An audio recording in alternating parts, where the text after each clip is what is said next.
Hello, shalom, my friends, shalom, my enemies. This is your old pal, Rabbi Sol Solomon, of course, the founder and spiritual leader of Temple Sons of Bitches in Great Neck, New York. And oh my God, how delighted I am to be welcoming an actress into the neighborhood. Now, this is someone that I personally have never met, but Dave, the producer of this ridiculous program, he knows her from more than a decade ago when they were taking classes together to get master's degrees in teaching theater. We're talking with Linda Livingston, and what does she put that degree towards? Well, you can see, because right now, I don't mean this very, very second, but later in the day today, you can go to the theater if you're in Ventura, California, and see her in the Stephen Dietz play Bloomsday, being done by her own theater company, the Transport Theater, at a place called Namba Arts, not to be confused with Nambla Arts, which does things to children you don't want to know about. No, this is Namba Arts, and it's running now, or not quite now, August 29th through September 14th. But we'll get to all of her performances and her work in the arts and everything else with Linda Livingston. Shalom, Linda, how are ya? That is quite a welcome, I gotta say. And you got everything right. Oh, that is so rare. Even when I read the Torah, I get shit wrong. It's an embarrassment considering I have to read it every week. But so, tell us about Bloomsday, first of all, and how's it going in rehearsals? Okay, Bloomsday is one of my favorite pieces. It's a charming play. It's an Irish love story, and it travels through time, decades of time. It basically is about a man who has gone on a tour of James Joyce's Ulysses, and he's come back decades later to see the woman who gave the tour. And it's a love story, and it's very, very funny and also very poignant, and kind of a call to not put things off, to go after your dreams now because you may not have a second chance. So beautiful story. And rehearsals are going well. It's been rough because there's no venues to rehearse in. And it's we've been using people's houses. So it's going to be a challenge when we get in the actual space and have like twice the room of what we're working with right now. But as far as the characters, it's going beautifully. The cast is wonderful. I'm absolutely delighted. And our director, unfortunately, had to leave because he's going to Europe, and he's gone now. So I guess I'll be taking over the reins for the last week. Well, you chose the play, right? You selected the play to be done, and you selected the director to do it. So did you know that in the last week you have to kind of jump in? I did not. I thought he was only going to miss opening night, and I thought he was going to be here through the final dress. But he got his days mixed up, and it's okay. He's a really nice guy, and he's gotten us this far, and we're pretty ready at this point. So So. what is, I mean, I'm always curious about these things since you are running this. What is the budget to put this production on? Because you have to rent the theater, or maybe they give you the space just for performances. There's costumes, there's props. I'm assuming the actors, this being what it is, probably not getting much. But tell us, how does it break down? Well, I haven't actually added all the numbers up at this point. It's somewhere in the thousands. There's the venue, like you said, costumes, props, set pieces. The actors, other than myself, are non-equity. I'm equity. I have to pay myself to stay equity. I will give them a stipend of some kind just to pay for gas. We had done this show once before with a different cast, so I had some of the props. I have the set pieces. So there wasn't a lot of expense. The biggest expense is the venue and also the royalties to be able to do the play. Wow. Is it what is it, $30 a performance or construction? How Um, big is this the theater? total for 8 performances, I think, was around $1,000. Whoa. Oh wow. And then the Yeah. space itself is a few thousand. Um, everything else is kind of minimal after that. I'm actually using a payroll company to handle all my payments just because there's so much paperwork involved with equity. It makes your mind explode, and I would rather pay someone to do that. And then actually it comes under it, they are listed as the employer, which also relieves me of a lot of things too. So So if yeah, someone falls and dies on stage, it's not your fault. it's their fault. There you go. There you go. It's totally on them. Well, see, that's another thing, they offer insurance. I Yeah. mean, it's a really good deal and it's a wonderful place. I'll give them a plug. It's Austin Creative. They're in Austin, Texas. I am not, Right. Yeah. but they're wonderful to deal with. They get back to you immediately, and it's such a relief. And so it allows you to create, to perform, to do the other production, a million other production things, rather than worry Yes. about where this is going. I get it. Yeah, I, which is really good when you're not only doing props and set and costumes, but advertising, right. programs. So are you a Everything. 501c3? Are you I am not. We don't, I never went that route because I produce so rarely. The last show we did was 5 years ago. hmm. And before that, we did like one a year. Oh, well, but so let me ask, where does the come from? Even Um, for 2000 me, from me, it comes from me, and hopefully I'll get it back. I'm went hoping it'll from be paying a customers. break even sort of thing. Yeah. Yeah. So it's not like people can donate and take a deduction. It doesn't, they can donate, but they don't get tax, whatever. No, yeah, no, because I'm not a Right, no. nonprofit, correct. So here's a question that I ask pretty much everybody who isn't famous. Do you have a day job? I did up until about a week ago. I'm a paralegal. Ah, okay. So you can a little bit demozzled. Good, good. What the hell happened a week ago? Can you talk about it or not? Yeah, and it was my decision. It was very stressful, and I was dealing with a lot of clients who had been through things that I had gone through, which I don't want to get into, and it was just very stressful. So I never understood the thing about paralyzed. I mean, so you're basically doing legal work for paralyzed people. Is that how it? Is that the? pretty much my main focus was medical and legal research, Oh, which it's really interesting. Um, and most of our cases actually they were all personal injury cases. And it was interesting. I love that aspect of it. I did not love um, all the Adobe stuff online, all the paperwork stuff I did not like. But the legal and medical research I really did enjoy. And I really got to really like some of our clients. But like I said, it was just a little too close to home on sure, some of them. well, not to talk about things that you don't want to talk about, but are you healthy? Are you okay? Because I am gone now. through.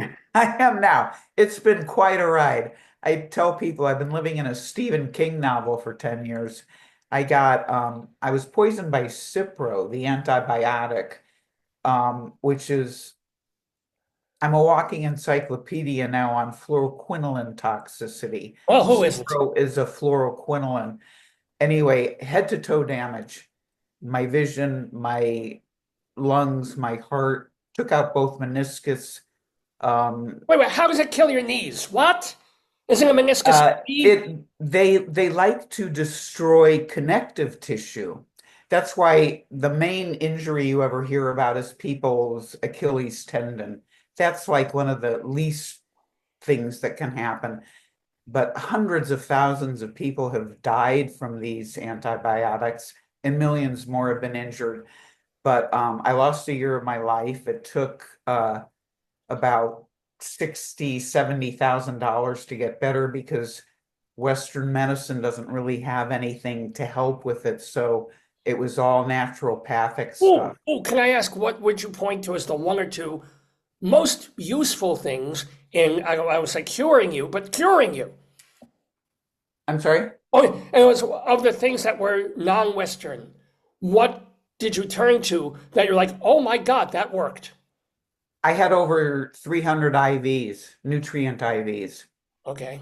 Um, Everything from something called phosphatidylcholine to high dose vitamin C, all sorts of different, but those were the most helpful to my recovery. And then just as I was coming out of that, I got mold sickness, which was exacerbated by the Cipro poisoning. And then it gets And then better. there's a It gets then. better. In Yeah. 2020, I got COVID Well, yeah. and I was put in hospice, given 2 weeks to live. Yeah. You can't make this stuff up. Were you on one of those breathing when people couldn't breathe and they something else breathed for them? I was on an oxygen machine for about 5 months, but yeah, the hospital basically sent me home to die. I was given 2 weeks, and I don't remember any of this because I was so drugged, but apparently I called my main naturopath in Pasadena, and I had reserved, coincidentally, stem cells to try and reverse the Cipro damage. So I called him and I said, I'm dying. Can I get the Cells. Yeah. the bags of what did I just call it? Stem cells. The Stem cells. yeah. And this kind man drove up to Ventura County on his own dime, IV'd them into me. The hospice people were not happy about it. And ta-da, it's still a huge struggle on my part because I was only like about 89 pounds. And then something happened after that, which I can't really get into, that landed me in the hospital again. So, yeah. Wow. Wow. And it's But funny, your nickname in high school was Lucky. No, I'm kidding. I'm kidding. yes, and I'm missing one ear and blind in one eye. But yeah, no. It's been quite the road, and I'm still recovering a little bit. My lungs are still having some issues. The mold treatments, I mean, I'm still on part of the mold treatment, and it's been like over 8 years. It's nasty stuff, really hard to get rid of. But I'm well enough to do the show, and yay! Yeah, no, I mean, think about it. Is that something else that pulls you through the notion like, if I do a play, I've got to get up I can't just lie around, feel sorry for myself and go, blah, blah, blah. I have to get up, learn lines, be. Well, it was kind of my guiding light. It was like, I want to get better to do this. And we had actually done this show in 2020 before I got COVID. And we were supposed to do a second leg of it at the Victory Theater in Burbank when COVID shut all the theaters down. Sure, sure. We never got our second run in. So this is our second run. The younger woman in the show has been replaced because the first one wasn't available anymore. And we've changed it up a little bit too. And it's a really good show. I'm so proud of it. Well, we will remind people Linda Livingston is talking about Bloomsday, played by Stephen Dietz, being done by her company, the Transport Theater, and you can see it at Namba Arts, which in Ventura is like sort of Los Angeles-y, right? It's in that. It's about an hour away from Los Angeles. It's somewhere between Los Angeles and Santa Barbara. Okay. And Namba Performing Arts Center is right smack in downtown on Oak Street, which is really nice. So people could go have dinner before and then go to the show. Yeah, no, it's a district. It's a place you don't just run to the show and run to your car. You can shop, you can eat, you can have a nice evening out, if you will. Right.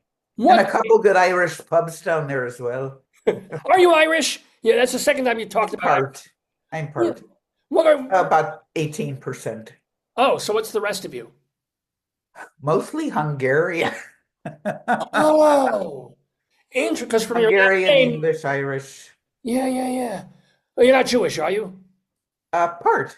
Yes, yes. Again, a small part. Like Huh? the nose, the elbow, maybe one of the boobs. What part? My big toe is Irish, total Irish. Oh, the toe is Irish. Yeah. So, but what was the impetus? Because again, Dave, who did the show, knew you years ago when maybe you were thinking of becoming a teacher or a professor of theater. What was the impetus to start a theater company, the transport? Being equity. I worked so hard to get into equity. I went through something called the member candidate program where you have to get points, excuse me, which means you not only have to find a theater that offers the program, you have to get cast in something. So I got some of the points in Seattle. I got the rest at the Rubicon Theater in Ventura. The problem is that, you can no longer do non-equity, which I really didn't want to do. But there isn't really equity theater around here except the Rubicon. And I had done several shows there, but they really like to hire big names, like from Broadway. So I got tired of driving down to LA for auditions, but if I wanted to stay equity, I had to do only equity shows. I can't do non-equity. So I thought, well, if I have my own theater company, I can not only pick the shows I want to do, I can act in them, write myself a contract. So that was the impetus for it. Plus, I like to direct. Ah, And that way I could again choose the shows I want to direct and the casts I want. but you chose not to direct Bloomsday because you had this guy in mind, or I didn't want to because I'm in it so much. If I had a tiny part, I would have thought of directing it, but I'd rather have somebody else's eyes looking at it while I'm just focusing on the character.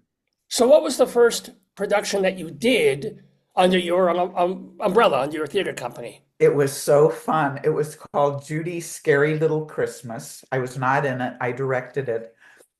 It's about Judy Garland. And at the point where her voice is kind of wavering because of her drinking, and it has Bing Crosby and Richard Nixon, Lillian Hellman, all these, I know, it sounds so bizarre. All these people are guests at one of her big Christmas All right. parties. And it's so funny, and it was so fun, and it was so well received.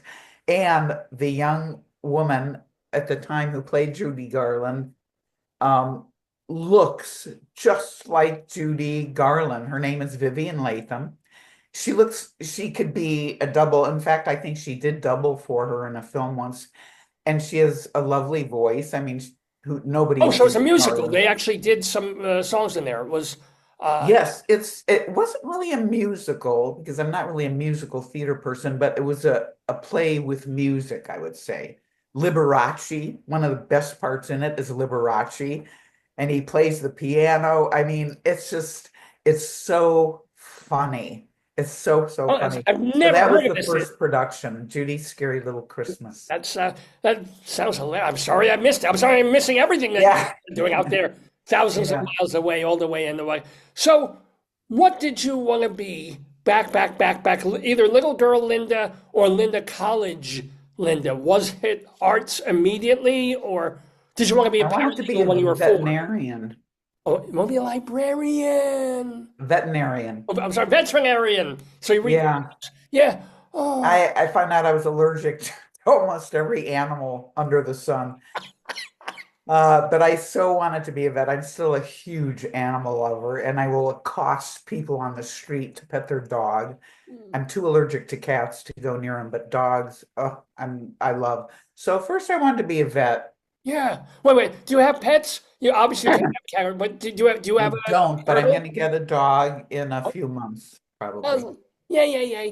Now, I'm sorry, you were going to say, and so transitioning from not being able to be a vet, what did you study in college initially?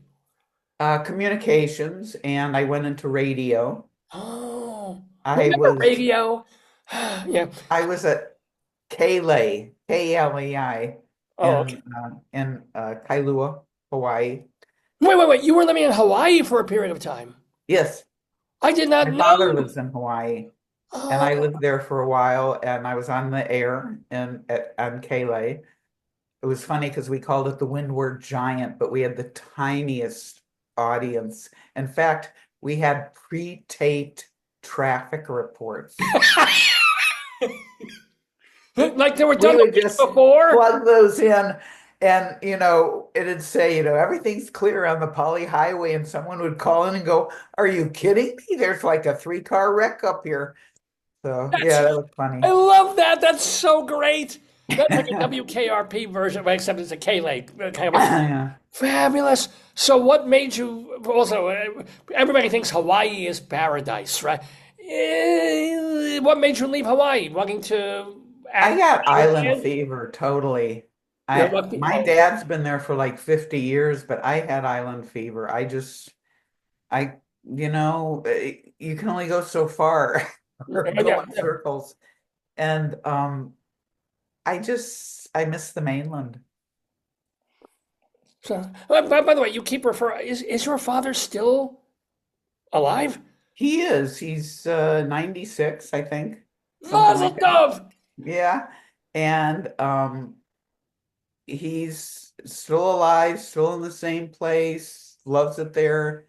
Everybody knows him there. He used to have all these restaurants. In fact, when Don Ho was sick, he asked my father to take over his restaurant, Don Ho's Grill.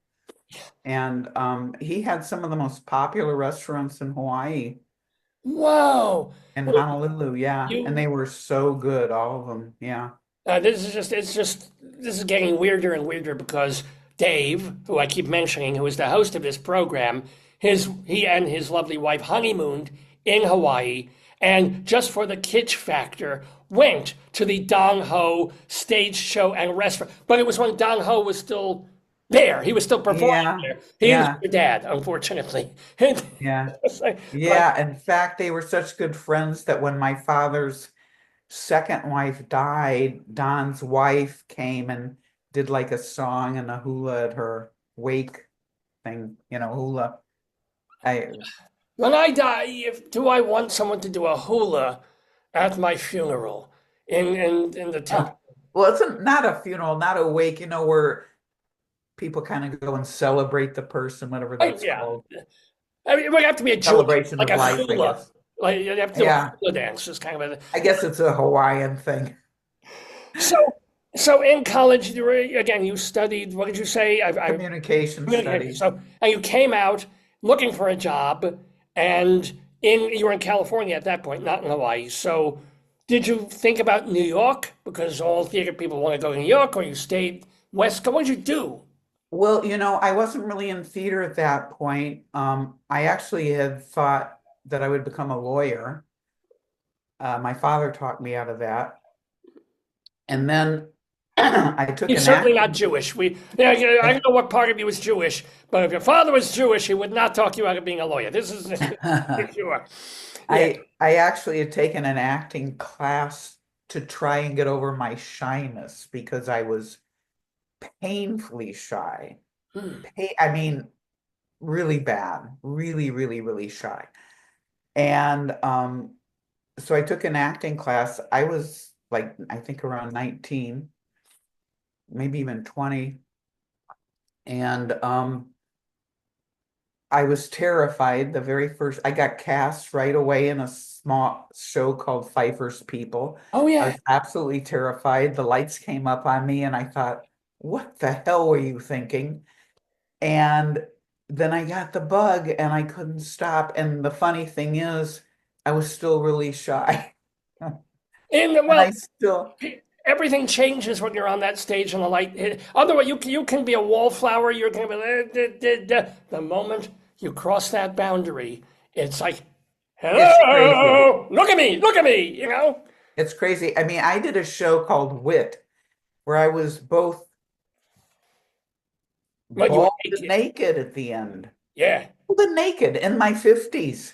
I'm sorry I missed that. But and But did you still, stay? I'll go to a party, and I'm either at the bar or where the food is, or I'm looking for the family pet because I'm still so shy. And So by it the can way, really work. for people who don't know wit, it's not the nakedness is not the sexy thing. It happens at the end. No. She's dying of she's dead. Actually, this is the moment that she dies of cancer. It's a fun play. Let me tell you. But so much fun for you though, because you were nominated for an Ovation Award. That's a major LA kind of thing. Yeah, So Mazel it Tov. was. And it's too bad they don't do it anymore. It's so sad because I mean, the nickname was the West Coast Tonys. It was Right. a really, really great award to be nominated for. But apparently they mispronounced somebody's name. Adele And Dazeem? Who? What? the person was of a different race, and they mispronounced their name, and there was a big brouhaha over it. And they just said, you know what, we're not going to do it anymore. Wow. I didn't even, Yeah, it was really sad. what did And the sad thing was, I'm sure they mispronounced a lot of names of people from all sorts of Well, races. I was called the Ovation people, and they completely. My name is Sol Solomon. They called me stupid asshole. How does one turn into the other? How did they mishear my name like that? I don't know. I honestly don't know. Okay, thanks for not laughing. Yeah, I don't know. It's very sad, but it was great fun to go. And the highlight of my night was we all were like flowers to show that we were nominees. And David Hyde Pierce came up to me because he was nominated too. And he started talking to me and he said, "What show were you in?" I said, "Wit." And he goes, "Oh, I'm so sorry I missed it." And blah, blah. And he was just so charming. And I've always loved him ever since Frasier. And he was just as sweet as can be. And we both lost in our categories. Oh, So Laurie Metcalf won in mine. So I felt, yeah, I'm good with that. yeah. Plus at the time I was on crutches and because I had broken my foot, and here I was in this long skirt down to the floor, a beautiful off the shoulder velour top and crutches and a big Frankenstein boot. And I thought, I probably couldn't have made it up to the stage anyway. So Oh, oh. what the heck? Especially after a few scotches. I was so nervous.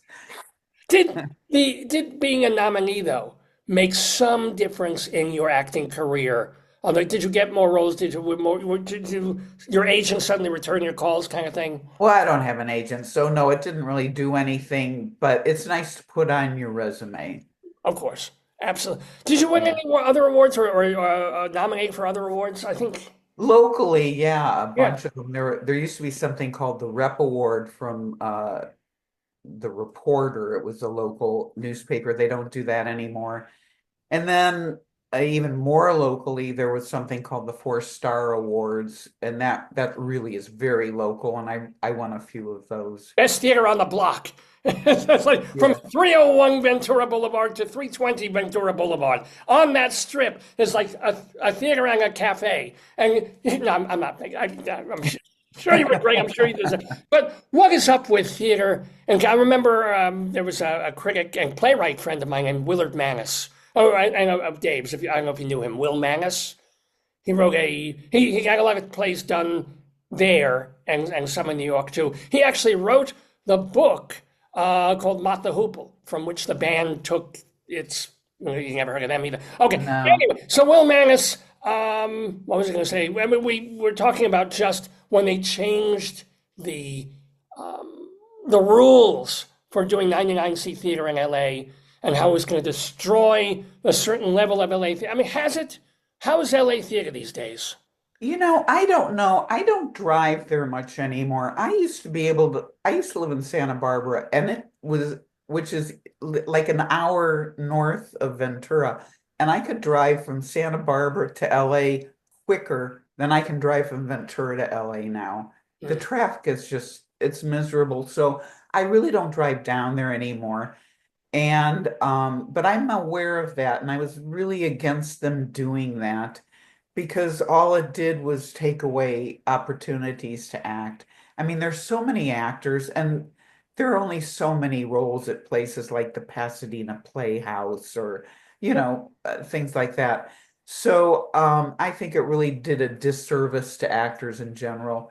I also was not fond of them melding SAG and AFTRA together either, because a lot of us worked really hard to get into SAG, and AFTRA you could pretty much just walk in. So all these people suddenly that Mm. were in AFTRA were now automatically SAG. So, Yeah. not really thrilled with a lot of the things that have happened with the unions and with the 99 seat theater thing. Oh, please. I walked into the offices there and showed them my scrotum. They went SAG. I was in. It was just, there you go. You were in a short film with one of the members of Monty Python.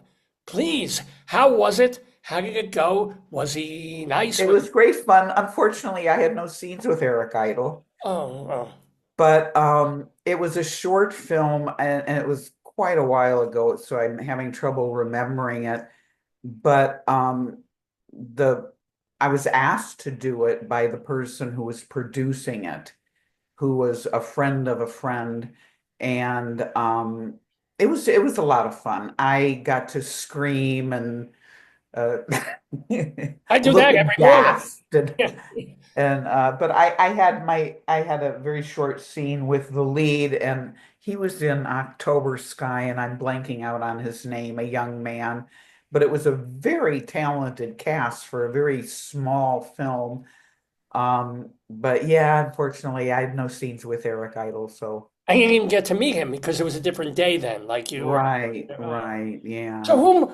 what is a name, if you have any, of a celebrity, a person that you've acted with, worked with, that we know? Any stories? Have you? Larry Hagman. Larry Hagman! Oh my God! What were you with him in the thing and It how? was at the Rubicon. He was playing a judge in a show I called that was called Murder in the First, and my scene was with Ted Neely, Jesus Christ himself, and Almost a superstar, in fact. Yeah. Ted and I have remained friends ever since then. He is the sweetest man in the world. Larry Hagman, as you know, is now deceased, but also so nice, so funny. The Mm. fun, and we had so much fun backstage in the dressing rooms.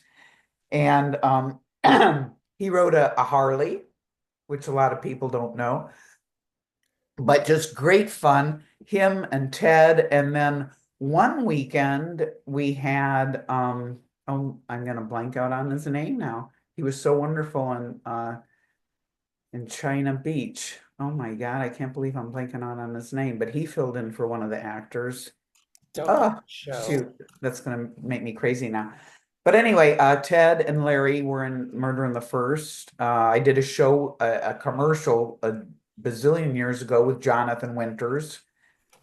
Crazy as a March hare. I mean, That's the nonstop. He reputation, even was even when the camera was off. absolutely Yeah. nonstop. Um, he was also a painter, which a lot of people don't know. I tried to get, my father had a art uh, installation at one of his restaurants, and he tried to get some of Jonathan Winters' artwork. He also did have paintings by Tony Bennett, and they were beautiful, and they all sold. Who else have I worked with? Well, I, wait, I was studied any. Linda Pearl. Oh, well, let's get just. We'll get to Linda Pearl, but any more specific memories of Jonathan Winters, one of the great comic minds? Um, It's just just bouncing he like, was yeah. just that he was frenetic. He was always on. Even when we weren't shooting, it was a car commercial, I think.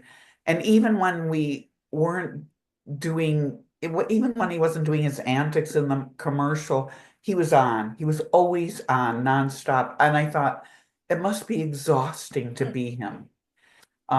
He was a friend of the guy who produced them, who happened to head up the motion picture department at Brooks Institute, a man named Ian. But anyway, yeah, he was just always on. That's what I remember about him. What about Linda Pearl? Did she shine like a pearl? Um, I understudied her in a Streetcar Named Desire. I And understudied um, Blanche, Blanche. Okay. Whoa. and I Okay. would have loved to have gone on,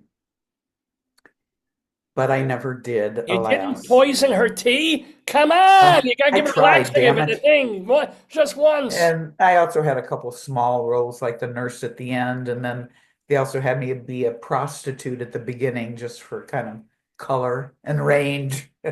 No, I And played the prostitute in a streetcar production one time. Yeah, I, it was a little distracting to the audience, but because I was wearing a very high skirt. Anyway, so who else? But Linda Pearl, Jonathan Winters, any others? um, Eric, oh my God, I'm blanking out on names now. A wonderful man who's a friend of mine, and I'm blanking out on his name. Not that close, Eric, and obviously another who Eric. played Mitch, and he has gone on to do like so many movies and so many series.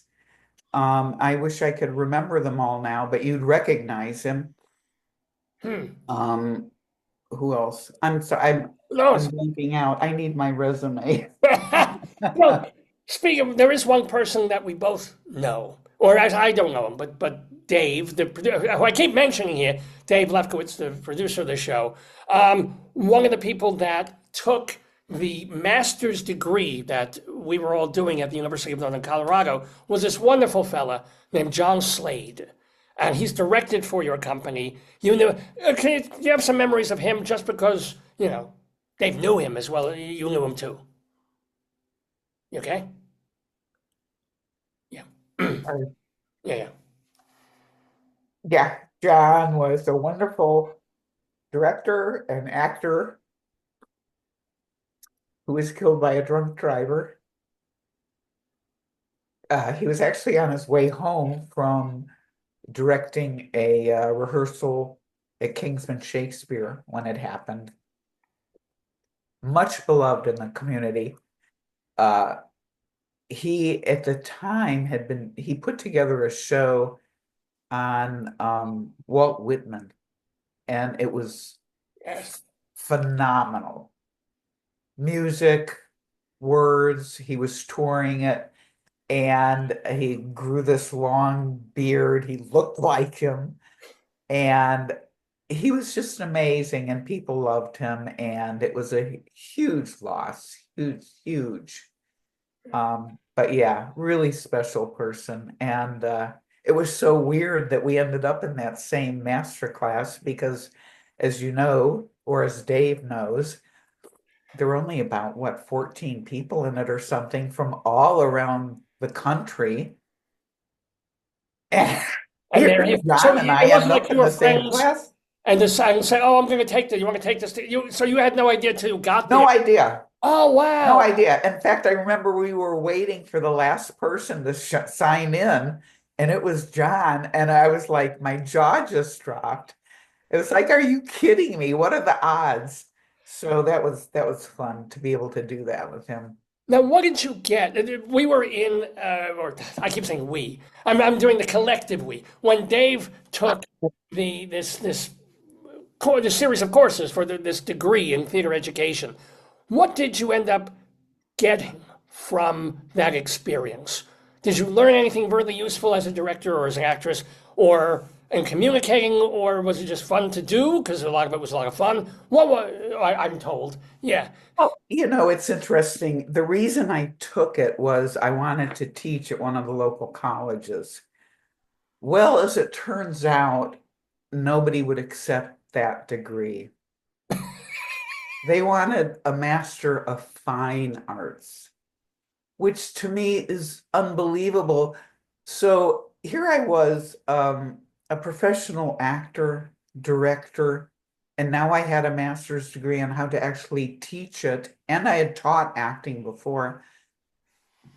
And they didn't want that. They just wanted somebody with a master's of fine arts, which to me is ridiculous because I had so much more to offer, but none of them would accept it. That's insane. So it didn't actually pan out for me, but I loved the experience. I thought the classes were terrific. It was actually my second lighting design class, and I still, for the life of me, can't light a scene. So I don't Yeah, know. Please, gels. Forget. I can't even swallow gel caps. I mean, gels. This when you mix this color with this color, it's 37 degrees. And what the fuck are you talking Yeah, about? no, right, right. Yeah. I think we're related. Yeah, I couldn't. And then I don't know if you knew this, but there was that lighting design class, which I thought was so cool with all the three-dimensional images that you could turn into tables and stuff. I don't know if you're aware of this, but I had so much trouble with the program that they actually let me do the whole thing by hand. I did the whole thing manually, all my designs, Good. everything. Good. And I still managed to, eke out an A in it, I think. But Yeah, there were nice people too. There were they really were. The only thing that I really didn't like was the final thesis. I don't know how yours went, but well, Dave. I have a PC and they all had Macs and they didn't play well together. And I just remember hundreds of pages of red marks. And it was a nightmare trying to get everything corrected. And it seemed to come down to less about what my actual thesis was and And the we just formatting, because back then, I guess nobody knew about PDF. Who knew? Who knew? Nonsense.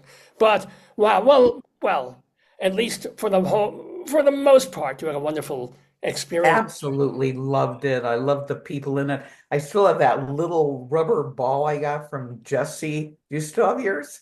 She gave Dave, do you sent us still all have your these. little rubber ball? No, I don't. Okay, no, I forget you're not Dave. Yeah, I forget that sometimes too. Amazingly enough. yeah.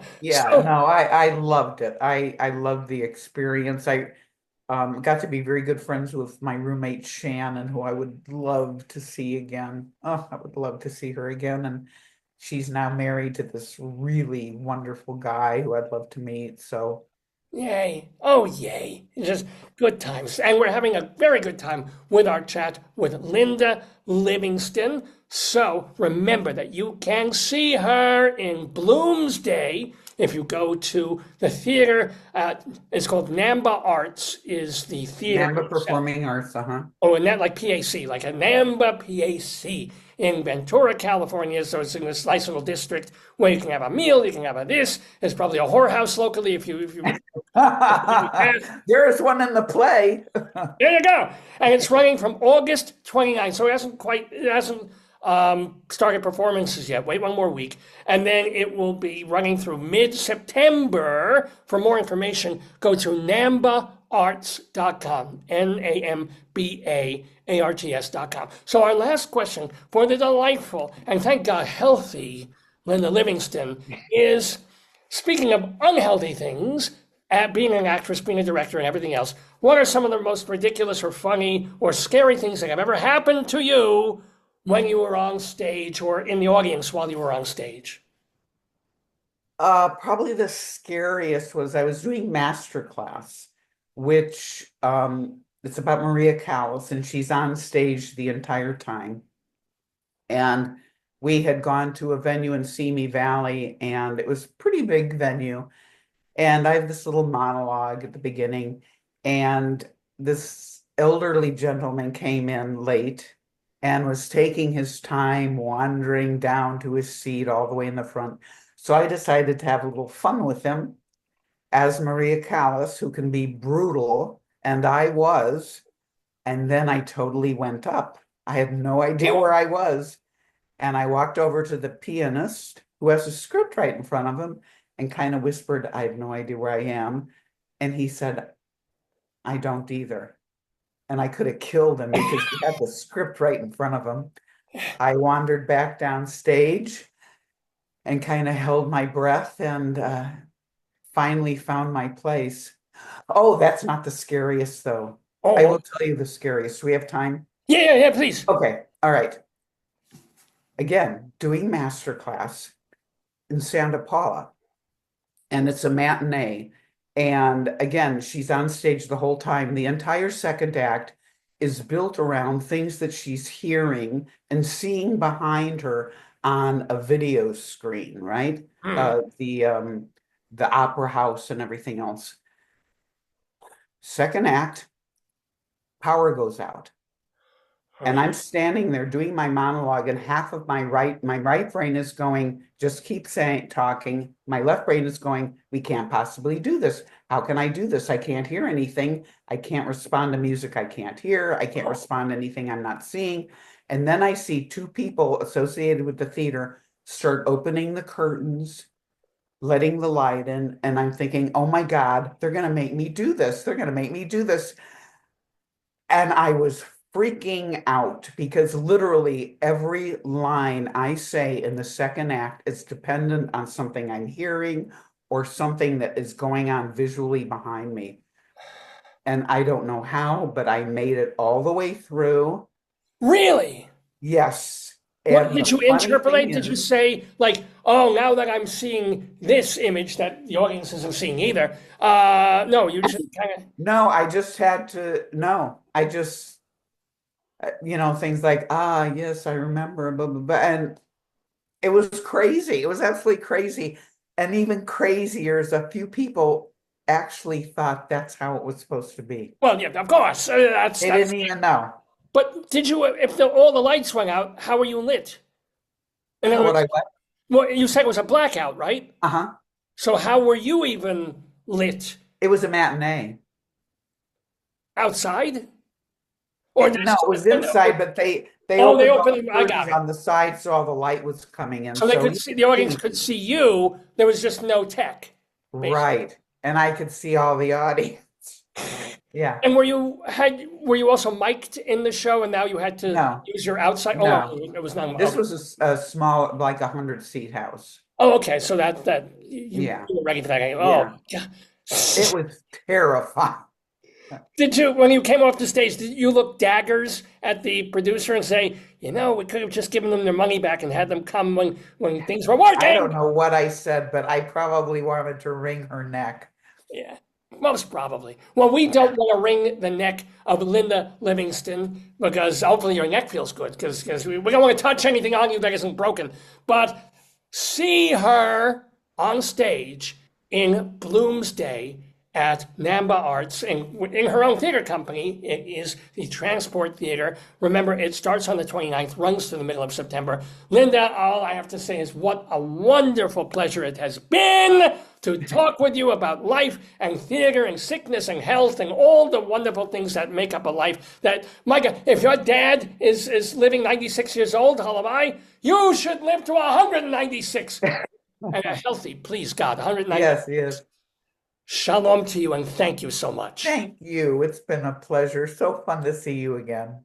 Thank you. Well, we've never met, but I'll relay your things to It's Dave. my memory. How will I ever remember my lines if I can't even remember that? That's it. Well, if I cut all the lights off, you'll just have to improvise. So there you go. Shalom to you. Thank you. Bye.